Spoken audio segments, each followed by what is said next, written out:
സംസ്ഥാനത്തെ പോലീസ് മർദ്ദനം സഭ നിർത്തിവെച്ച് ചർച്ച ചെയ്യുകയാണ്. പ്രതിപക്ഷത്ത് നിന്ന് റോജി എം ജോണാണ് അടിയന്തര പ്രമേയ ചർച്ച തുടങ്ങിയത്. കുന്നംകുളത്ത് സുജിത്തിനേറ്റത് ക്രൂരമർദ്ദനമെന്ന് റോജി എം ജോൺ MLA.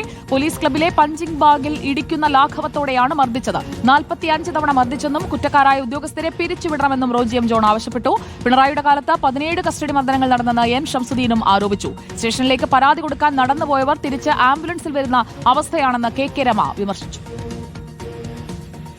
ബഹുമാനപ്പെട്ട മുഖ്യമന്ത്രി, പോലീസ് ക്ലബിലെ പഞ്ചിംഗ് ബാഗിൽ ഇടിക്കുന്ന ലാഘവത്തോടുകൂടി മജ്ജയും മാംസവുമുള്ള സുജിത്ത് എന്ന ചെറുപ്പക്കാരന്റെ ശരീരത്തിൽ ക്രൂരമായി മർദ്ദിച്ച SI നൂമാൻ, CPOമാരായ സജീവൻ, സന്ദീപ്, ശശിധരൻ, ഈ പോലീസുകാർ കേരളത്തിലെ മുഴുവൻ പോലീസ് സേനയ്ക്കും അപമാനമാണ് എന്ന് മാത്രമല്ല, they are completely unfit to carry out their duties as police officers. അതുകൊണ്ട് ഒരു നിമിഷം വൈകാതെ ഈ പോലീസ് ഉദ്യോഗസ്ഥരെ കേരള പോലീസിൽ നിന്നും നീക്കം ചെയ്യാനായിട്ടുള്ള നടപടി സംസ്ഥാനത്തിന്റെ മുഖ്യമന്ത്രി സ്വീകരിക്കണമെന്നാണ് എനിക്ക് പ്രതിപക്ഷത്തെ അന്നത്തെ ഒരു യുവ MLA ഈ നിയമസഭയിൽ നടത്തിയ ഒരു പ്രസംഗമുണ്ട് സർ.